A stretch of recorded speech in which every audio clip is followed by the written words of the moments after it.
और चलिए आगे बढ़ते हैं। उपचुनाव से जुड़ी एक और बड़ी खबर आपको बता दें। उपचुनाव को लेकर आज तारीखों का ऐलान कर दिया गया है। बड़ी खबर आपको बता रही हैं, 9 सीटों पर मतदान की तारीखों का ऐलान कर दिया गया है। तो 13 नवंबर को यूपी की 9 सीटों पर उपचुनाव होगा। मिल्कीपुर सीट पर उपचुनाव अभी चला है। एक याचिका के चलते 23 नवंबर को वोटों की गिनती होगी और उत्तराखंड की केदारनाथ सीट पर 20 नवंबर को मतदान होगा। तो यूपी विधानसभा उपचुनाव की तारीखों का आज ऐलान हो गया है। यूपी की 9 सीटों पर उपचुनाव की घोषणा की गई है चुनाव आयोग की तरफ से। 13 नवंबर को यूपी की 9 सीटों पर उपचुनाव होगा। मिल्कीपुर सीट पर अभी फिलहाल उपचुनाव टाल दिया गया है और इन 9 सीटों पर जो मतदान होगा उनकी गणना 30 नवंबर को होगी। तो बड़ी खबर आपको बता रहे यूपी उपचुनाव से जुड़ी 9 सीटों पर उपचुनाव की तारीखों का ऐलान चुनाव आयोग की तरफ से आज कर दिया गया है।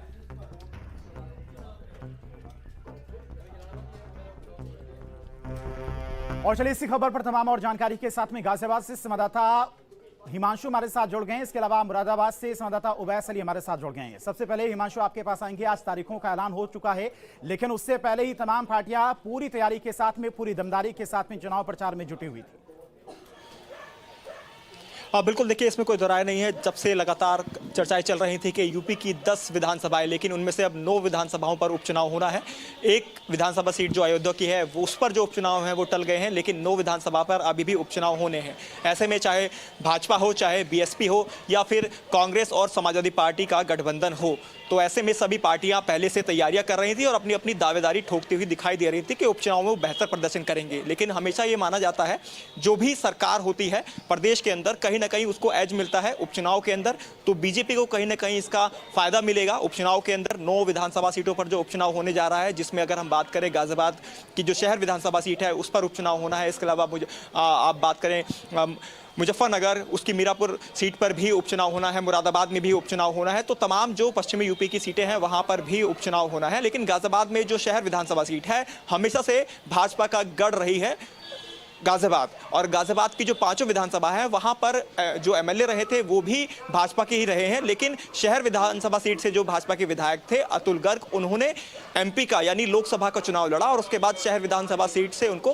खाली करना पड़ा। वो शहर विधानसभा सीट से अब कौन प्रत्याशी होगा ये देखना होगा। लेकिन फिलहाल तमाम पार्टियां दम भरती हुई दिखाई दे रही हैं। तमाम पार्टियों ने अभी पत्ते नहीं खोले हैं, ना ही भाजपा की तरफ से कोई नाम अभी तक सामने आया है। हाँ, मीटिंगों का दौर अभी से शुरू हो गया है, क्योंकि 2 दिन पहले ही मुख्यमंत्री योगी आदित्यनाथ दिल्ली दौरे पर आए थे और दिल्ली के अंदर उन्होंने बातचीत भी की थी। तमाम नामों का पर मंथन भी हुआ था, कौन कौन से नाम हो सकते हैं जो विधानसभा चुनाव उपचुनाव के अंदर जिन पर दाव भाजपा इस बार खेल सकती है। क्योंकि लोकसभा चुनाव होने के बाद से जिस तरह के नतीजे इस बार देखने को मिले थे उत्तर प्रदेश के अंदर, तो उसके बाद से कहीं ना कहीं भाजपा इस बार खासी सोची समझी एक टेक्निक के तहत पूरी जो उपचुनाव है उस पर लड़ेगी। क्योंकि 37 सीटें थी जो भाजपा ने गंवाई थी इस बार लोकसभा चुनाव के अंदर। तो भाजपा चाहेगी जो भी कैंडिडेट होगा उपचुनाव का वो मजबूत कैंडिडेट वहां पर रखा जाए और वहां का जो जातीय गणना है, वहां पर जो जातीय समीकरण है उसको ध्यान में रखते हुए कहीं ना कहीं कैंडिडेट को खड़ा किया जाए। अगर हम गाजियाबाद की बात कर ले तो शहर विधानसभा सीट पर 4,20,000 लग मतदाता हैं, जिसमें पहले नंबर पर दलित 80,000 वोटर है। दूसरे नंबर पर हम बात कर ले तो ब्राह्मण समाज के तकरीबन 55,000 वोटर्स आते हैं। तीसरे नंबर पर बात कर ले ठाकुर समाज के वोटर हैं। तो इसी तरह से लिस्ट बन जाती है। तो लेकिन मजबूती जो मानी जाती है वो बीजेपी की मानी जाती है। 2 बार से लगातार बीजेपी यहां पर चुनाव जीतती आई है विधानसभा। इससे पहले बीएसपी से सुरेश बंसल रहे थे और सुरेश बंसल शहर विधानसभा सीट से चुनाव जीते थे परिसीमन से पहले, और उसके बाद से लगातार भाजपा से चुनाव जीत रही है। तो समीकरण क्या कुछ बनते हैं और पार्टी किसको सामने लाती है उपचुनाव के अंदर खड़ा करने के लिए, ये देखना बेहद दिलचस्प रहेगा और किस पर कार्ड खेलती है, क्योंकि जातीय समीकरण भी बेहद अहम रहेंगे। और आरएलडी का साथ तो भाजपा को यहां पर मिलेगा ही। हालांकि आरएलडी के साथ कितना गठबंधन हुआ है, एक सीट देने की बात आरएलडी को जरूर सामने आई है। कौन सी सीट रहने वाली है, जहां तक कयास लगाए जा रहे हैं मीरापुर सीट जो मुजफ्फरनगर की है उस सीट से आरएलडी के खाते में सीट जा सकती है। लेकिन देखना होगा जब तक भाजपा अनाउंस ना कर दे उससे पहले प्रत्याशियों का चयन किया जाएगा। लिस्ट बाकायदा बनाई जा चुकी है, 2 लिस्ट बनी है, ये भी चर्चाएं चल रही हैं। दोनों लिस्ट पर पूरी तरह से जांच करने के बाद या जो कोर कमेटी है भाजपा की वो डिस्कशन करेगी और उसके बाद जो फाइनल कैंडिडेट है उनके नाम लाए जाएंगे। और कौन सा प्रत्याशी कहां पर ठीक बैठता है उसी हिसाब से सभी प्रत्याशियों को मैदान में उतारा भी जा रहा है। उवैस भी हमारे साथ मुरादाबाद से जुड़े हुए हैं। मुरादाबाद की बात करें तो वहां पर किस तरह का फिलहाल सियासी माहौल देखने को मिल रहा है। उपचुनाव की तारीखों का ऐलान भी हो चुका है और बहुत कम समय रह गया है तमाम प्रचार प्रसार में।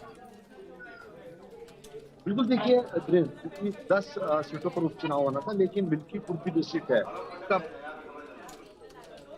में विचार नहीं है, रीट दाखिल है। इस वजह से उत्तर प्रदेश के अंदर में 9 विधानसभा पर उपचुनाव होता हुआ नजर आएगा। 13 नवंबर को जब मतदान करने के लिए तो उनके चेहरे पे जो खुशी है वो अभी शायद नजर आनी शुरू हो गई है। तमाम जो मार्केट है उसके अंदर में चर्चाओं का जो माहौल है वो पूरी तरह से गर्म है, क्योंकि जब ज्यादा चर्चाएं का दौर आप मार्केट के अंदर में सुनना शुरू करते हैं तो बहरहाल की बात है, लोग इस बात से अंदाजा लगाना शुरू कर सकते हैं कि देश के अंदर में चुनावी माहौल है और चुनाव के जो आंकड़े हैं उन पर सबकी फोकस हो जाती है। गली गली में, टुकड़ों पे, तमाम जगह पर आपको बैठते हुए जो लोग नजर आते हैं वो ये चर्चा करते हैं कि आखिरकार जो उनका नेता होगा वो कौन होने वाला हो रहा है। लेकिन उपचुनाव की अगर बात की जाए, क्योंकि देखिए लोकसभा चुनाव के दौरान 33 सीटों पर जो भारतीय जनता पार्टी को समाजवादी पार्टी ने हार का सामना कराया, उससे कई बड़े संकेत पैदा होता है। कहीं ना कहीं पे ऐसा लगता है कि समाजवादी पार्टी उत्तर प्रदेश के अंदर में पूरी तरह से मजबूत है। बात अगर सुंदर की विधानसभा की जाए, क्योंकि संबल लोकसभा सीट के अंदर वो आती है और संबल लोकसभा सीट पहले से ही डॉक्टर शफीकुर रहमान फरक के खाते में रही है, क्योंकि यहाँ पर जो अगर आंकड़ों की बात की जाए तो मुस्लिम आंकड़ा 64.5% है। तो बहरहाल की बात है कि मुस्लिम समुदाय के लोग ज्यादा रहते हैं, मुस्लिम बहुल्य सीट है, इस वजह से यहाँ पर सपा का कब्जा रहा है। और 1952 से लेकर के 2024 तक मात्र एक ही बार भारतीय जनता पार्टी ने अपना खाता खोला है। यही सबसे बड़ा कारण है कि भारतीय जनता पार्टी के अगर यहाँ पर हार का सामना करना पड़ता है तो उसमें जातीय समीकरण की वजह से करना पड़ता है। वहीं अगर कांग्रेस की बात की जाए, भाजपा की बात की जाए या रालोद की बात की जाए, तो साफ तौर पर अगर रालोद को यहाँ से इस बार टिकट मिल जाता है, क्योंकि जिस तरह से गठबंधन है सपा का लगातार कांग्रेस के साथ में, तो कांग्रेस की सीट तो यहाँ पर नामुमकिन है, क्योंकि लगातार कांग्रेस को जितनी बार भी यहाँ पर सीट दी गई तो बहरहाल की बात है कि वहाँ पर आंकड़ा कभी पार ही कांग्रेस करती हुई नजर नहीं। और समाजवादी पार्टी का गढ़ इसको इसलिए भी कहा जाता है क्योंकि संबल लोकसभा सीट के अंतर्गत की आती है, जो कुदर की विधानसभा है, और यहाँ पर यादव परिवार का पूरी तरह से कब्जा रहा है। तो जहाँ पर मुलायम सिंह यादव, शिवपाल यादव, तमाम यादव परिवार के लोग इस सीट पर चुनाव लड़ते हों, तो बहरहाल की बात है कि समाजवादी पार्टी का यहाँ पर कब्जा पूरी तरह से मजबूत होता हुआ नजर आता है। वहीं अगर चर्चाओं की बात की जाए तो तमाम जो लोग हैं वो टिकट की होड़ में लगे पड़े हुए हैं। समाजवादी पार्टी से टिकट मांगने की जो कदावत है और जो कदायत है वो दोनों लगातार जारी, लंबी एक लिस्ट है।